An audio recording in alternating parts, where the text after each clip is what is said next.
Elezi njengoba sekwi-MK thina si-professional kakhulu, nangu umuntu esimbona kuyena esizwa ngaye ukuthi asenze njani. Phuthumisa incwadi-ke manje mfana Mfokamnyeza, incwadi ezoxolisa ukuthi uthinte kakhulu igama likaBaba uZuma, uthinte kakhulu. Kwathinteka kuthini inhliziyo zethu. Mina ngikhona ngimngaka nje, angikaze ngimthuke umuntu omdala, umuntu ongangomkhulu wami mina, ngikaze ngimthuke. Uma ukhulele esithenjini wena uthuko obaba omncane bakho, uthuko obaba bakho, okwakini lokho asihlangani nakho. Manje usungena phezu kwendlu yesonto yakhiwa uzosukela ubaba uNcamalala, sikhona singabelaphi, sithule. Webhuti ongenzele lonto, ngiyacela mina ngokukholwa, ngicela ungenzele lonto okwamanje, ngisacela ngomoya onjani wokukholwa. Wangakwenza lokho ngisenkandla eMangedini.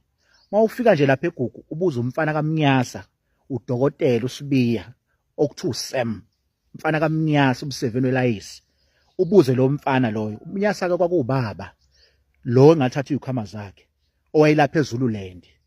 Wayethi mase kuphahlaza ngento uzwe kugijima izinto la emva kwakho engathi ukhutshwa abantu ongabazi, imoli yonke ugijima uchwayitheka nje, uchwayitheka uhamba uchwayitheka uthi ukhutshwa abantu ongababoni. Uyena ke umnikazi wempande loyo.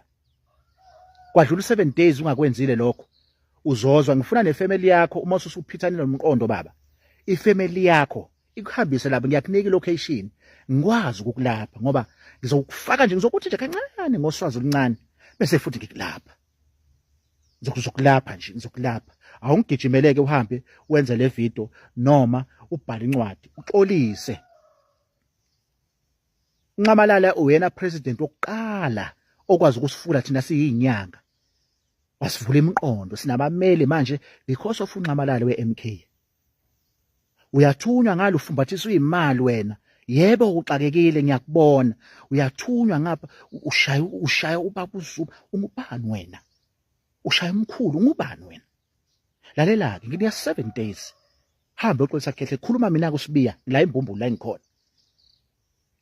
Insizwe ezolwa kaMkhiza Embo la eMbumbulu la engikhona manje, la emzini wami eMbumbulu lo ngiwakhaya. Ngikhona kumanje, khuluma mina-ke manje.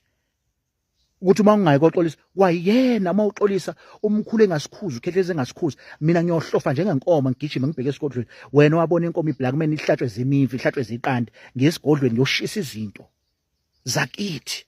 Ngikutalaphe nje, ngithi ukutalapha nje kancane ukuze nifunde ukuthi akudlalelwa kubantu abadala. Ngiyacela-ke ukuthi ungenzele lokho baba, ngomoya nje omuhle okukholwa, udokotela uSibiya lo.